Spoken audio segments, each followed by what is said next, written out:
What's up, kings and queens? How you guys doing today? I got a Mass Effect 3 multiplayer commentary for you. Now, this gameplay is actually my first silver solo. It took me 45 minutes to complete it.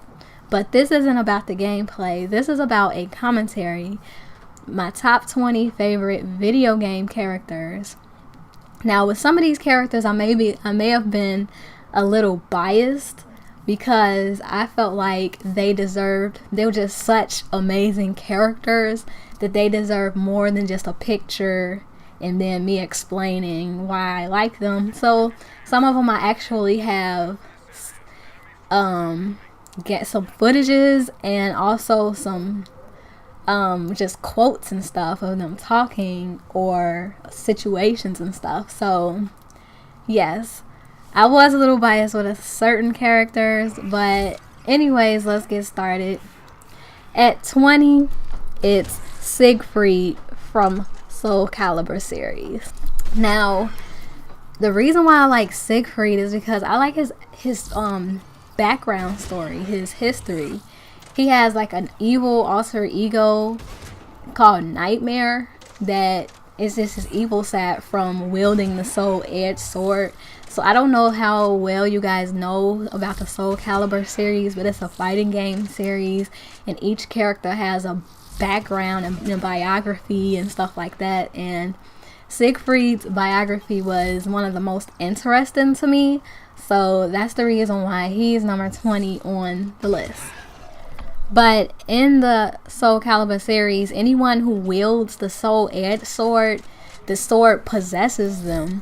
And that's where this alter ego side of Siegfried comes from. The sword possesses him, and then he becomes Nightmare, and then goes on a killing rampage. And then when he finally wakes up, he doesn't even remember that he did that. But eventually he separates himself from Nightmare, and then they become two different beings. So he ended up being himself again. But yes, coming at number 20 is Sephiroth. Sephiroth is from the Final Fantasy series, and he appears in other games too, made by the same developers, of course. And the reason why I like him is because he's the one-winged angel. He's the number one villain, the top villain in video games. But anyways, here's the real reason why I like him. He's like the result of a experiment by a mega corporation called Shinra, and they injected him with cells of an extraterrestrial life form named Genova. And this all happened when he was a fetus. So when he discovered this, he decided to follow his beliefs and his destiny or whatever, and he wanted to become a god. So he took control of the planet or whatever, and he just became badass after that. But one thing that I recently found out was that Sephiroth, his name comes from the Kabbalah. And the Kabbalah is, you will have to look into it. It's like, that's a whole nother commentary, but it's some deep shit what the Kabbalah is. But anyways, that he's like, it comes from the word Sephiroth, like on the tree of life, which supposed to represent the 10 attributes through which God can reveal himself. So that's one of the main reasons why I like Sephiroth, because he has some type of connection to like some real shit, you know? Coming in at number 18 is Leon S. Kennedy. Yes, Leon S. Kennedy. He is a beast, and I really like him in Resident Evil 4. That was my favorite Resident Evil of all time, and I think it's Resident Evil 0 after that. But anyways, the reason why it's not Chris Redfield is because you can play with him in the first Resident Evil, but it seemed like after that they're just looking for Chris, and it's like it seemed like every game they're looking for Chris. I mean, not every game, but in Resident Evil Code Veronica, his sister was looking for him. Okay, where is he? Where is Chris Redfield? And then all of a sudden he just pops up in Resident Evil 5 all old and shit, gray hair, buff, swole as hell. Where you been at, Chris? Where you been at? Then I played the Resident Evil Revelations demo. We looking for Chris again. Because the demo was them looking for Chris. And I'm like, again? He's lost again? I'm starting to think he don't want to be found. Coming in at number 17 is Talum from Soul Calibur 2. The reason why she's on the list is because she's the first character in Soul Calibur 2 that I actually mastered, and I enjoyed playing with her. And I honestly, if I remember correctly, I was undefeated with her. But she is an elemental character, and the wind is her element. And you can kind of tell because all her powers and her agility, it's like she flows with the wind type thing. So that's the reason why she's on the list as number 17. Coming in at number 16 is Joanne Dark from Perfect Dark, the Nintendo 64 version, and the Xbox Live Arcade version. But anyways, she's a female CIA member and it takes place in the future. It was one of my favorite games on the Nintendo 64. So her being a female, a strong female character, she stood out and still stands out as one of my favorite characters in the video game world. Coming in at number 15 is Shiva Olimar from Resident Evil 5. Why? Because in my opinion, she's the realest female in the series. Coming in at number 14 is Albert Wesker. Yes, Albert Wesker. This man is insane, and I'm talking about insanity. And what I like about him though is his punchlines that he says to people, and he carries himself like he's some type of god. Not that I'm interested in people that act like that, I'm really not, but when he does it, it's just so badass and surreal. He's just one of those people who carry himself with extremely high confidence. Coming in at number 13 is Scorpion from Mortal Kombat. Yes, there's this beef between Sub-Zero and Scorpion, and a lot of Mortal Kombat fans choose Sub-Zero and a lot of Mortal Kombat fans choose Scorpion. I'm on the Scorpion side. Sorry, Sub-Zero fans out there. But, I mean, it's like, how could you not choose Scorpion? He's just so beast and elite.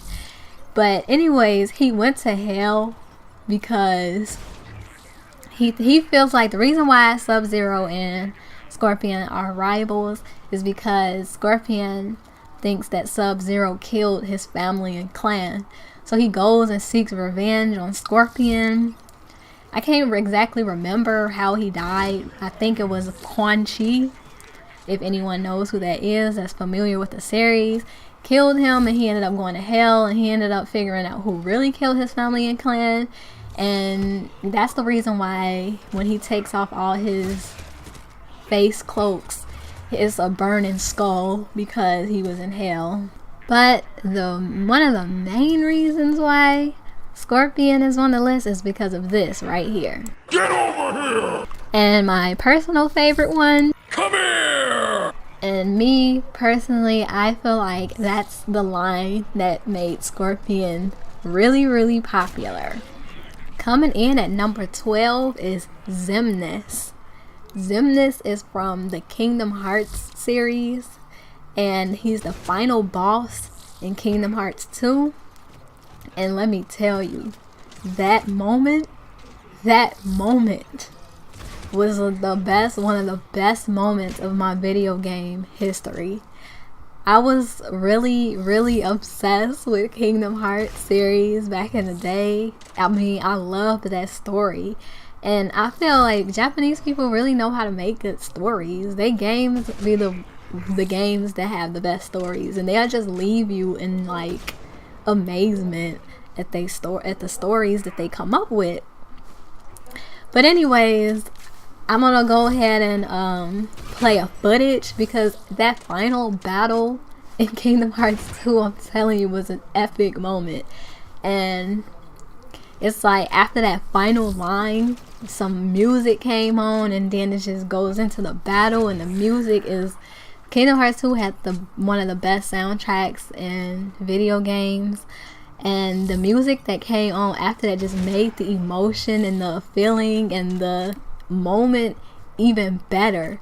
But I'm gonna go ahead, I'm not gonna show the actual gameplay, but I'm gonna play the quotes and things that was said during the final battle, and that last thing he said that made the music start and just started the moment, and then you get into the fighting and stuff. But I'm not gonna play that part, just the quotes. Heroes from the realm of light. I will not allow it to end this way. Not yet. If light and darkness are eternal, then surely we nothings must be the same. Eternal. You're right. Light and darkness are eternal. Nothing probably goes on forever too. But guess what, Xemnas? That doesn't mean you're eternal. No more eternal than that radiance of yours.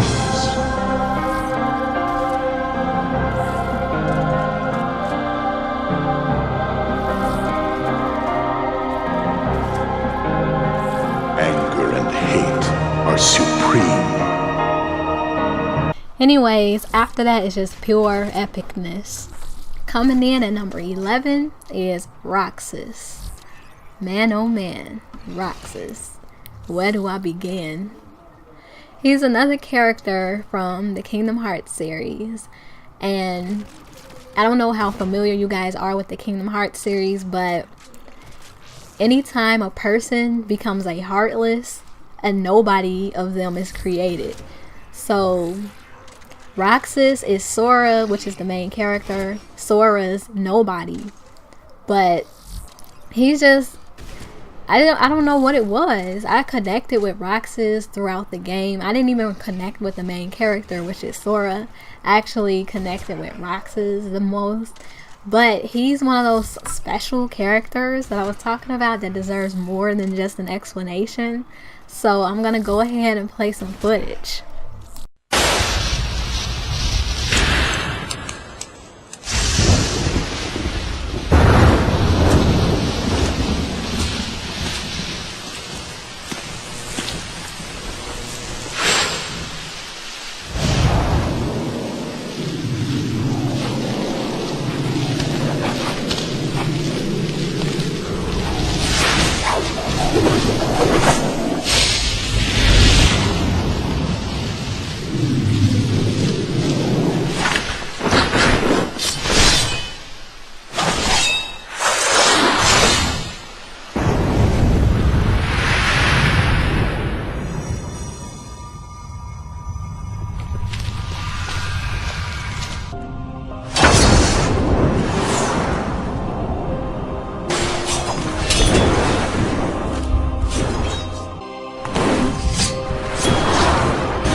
Now, tell me that doesn't spell sick as fuck. Coming in at number 10 is N7 Fury. Yes, N7 Fury is from the Mass Effect 3 multiplayer, and she was, I think, the first N7 character that I unlocked. And around that time, I didn't really have that many characters, so any character I unlocked, I was just so happy and geeked up over. And people was telling me, because they were still fairly new at the game, they were telling me that N7 Fury is weak and this and that, because they didn't really understand how to use her. So I was so determined to figure out how to use this girl that I'm just, you know, looking up different YouTube videos and stuff like that, and he was like, she too weak, you can't even solo gold or platinum with her.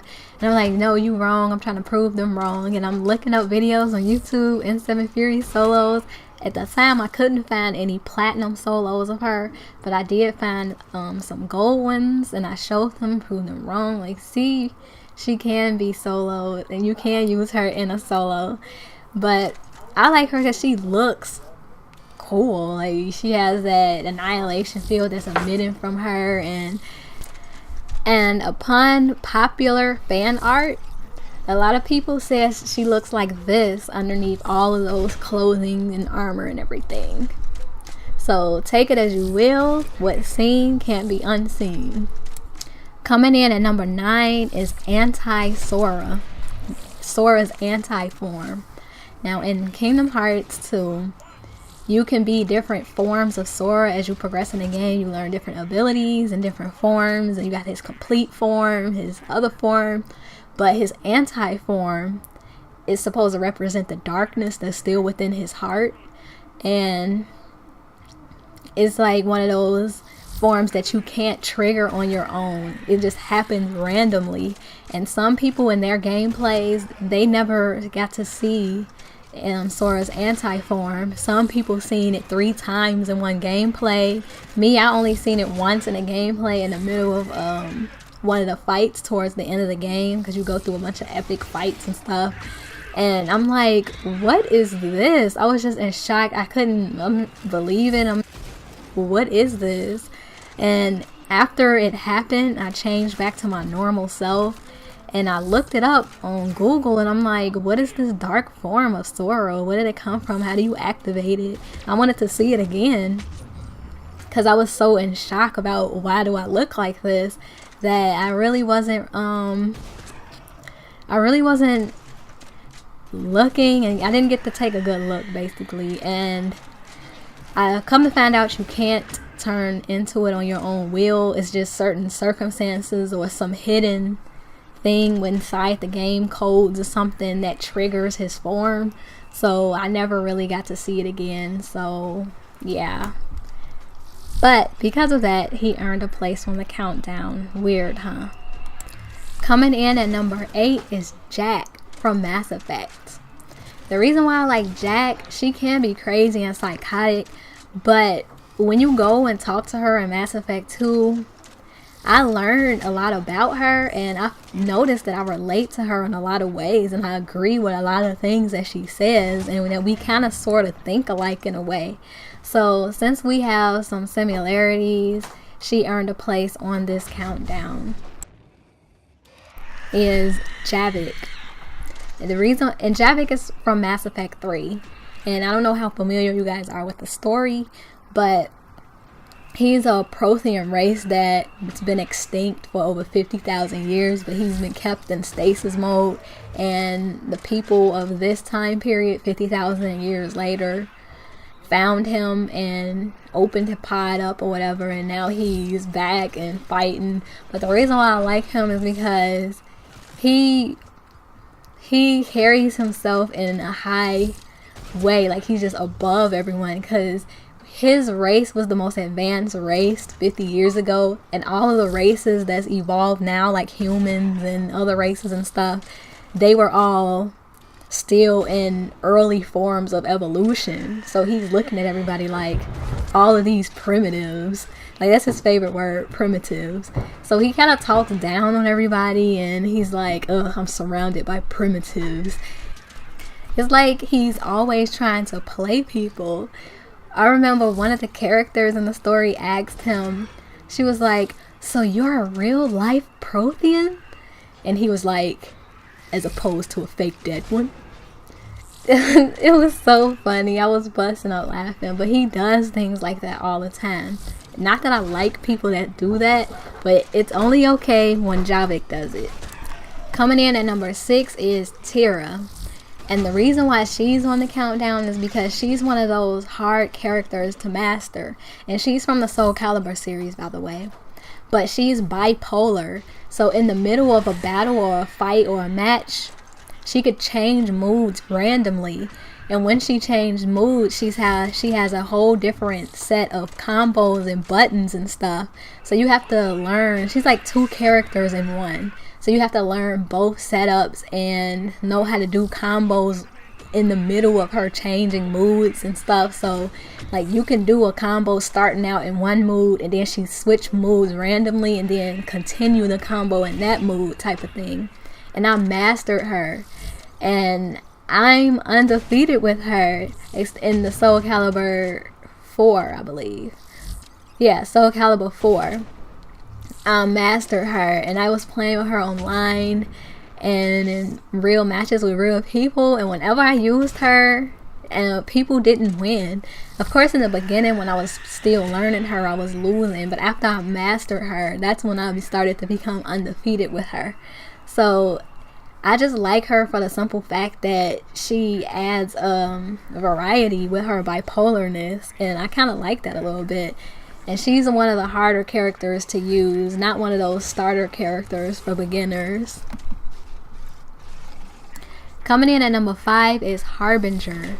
He's from Mass Effect, and in Mass Effect he's a Reaper, one of the people, or one of the machines or sentient beings that's endangering the galactic race, and they supposed to be the end of the world type things, or the creatures that bring upon the end of the world and harvesting and stuff like that. You would actually have to go into the Mass Effect story, play it to understand if you don't know the story. But the reason why I like him is because he has some really sick punchlines. He says things and it's just like, well, damn. But anyways, here's an example of some of his punchlines. Leave the dead where they fall. You are ignorant.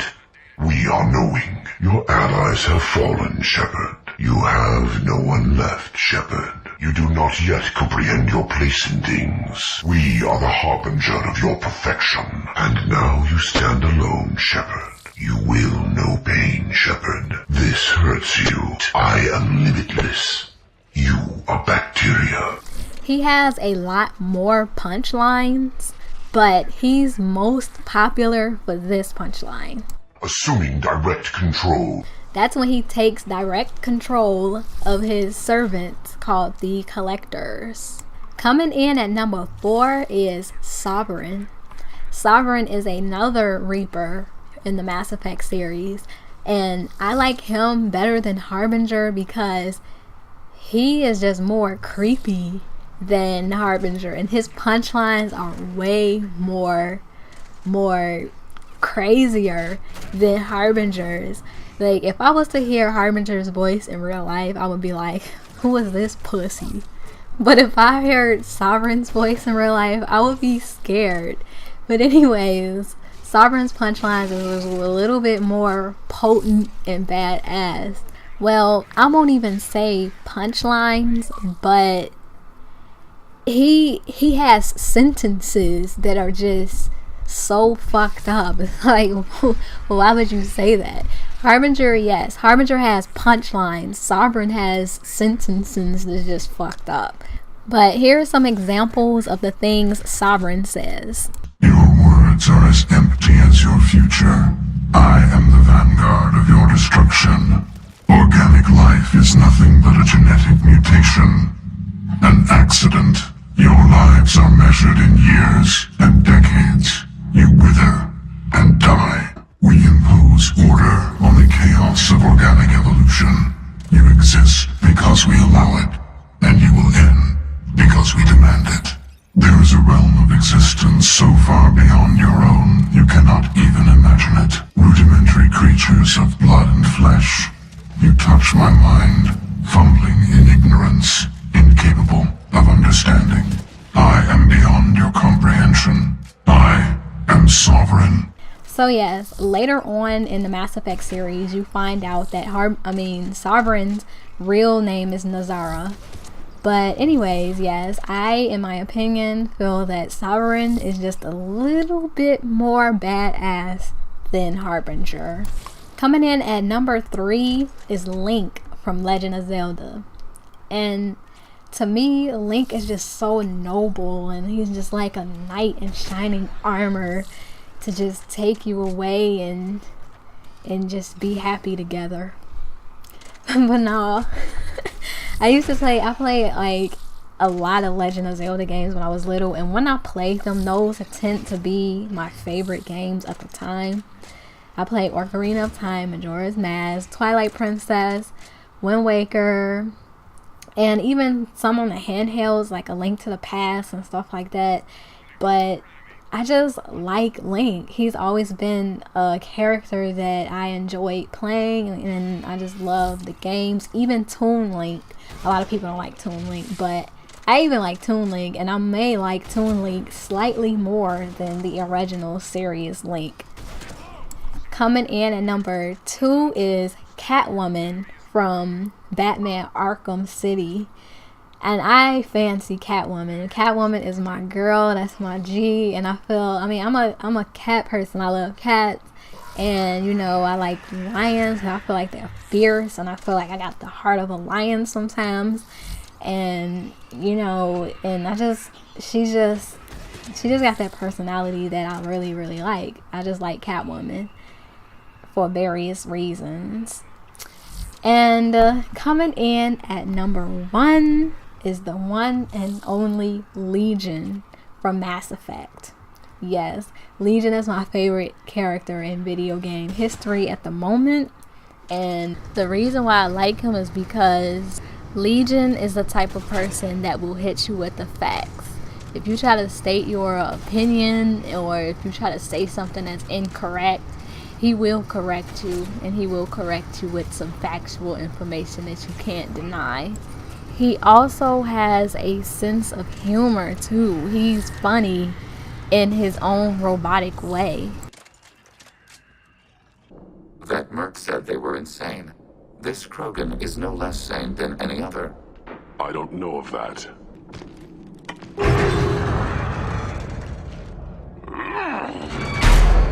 This is a heavy labor model?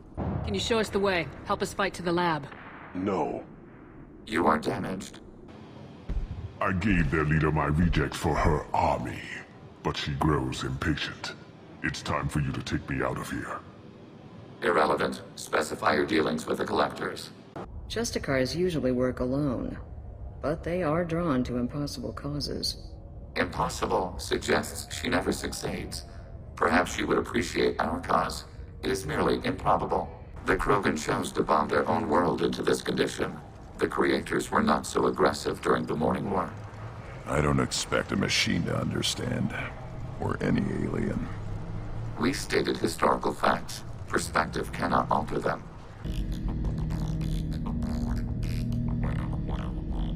After the Geth attack, there was a review of security protocol.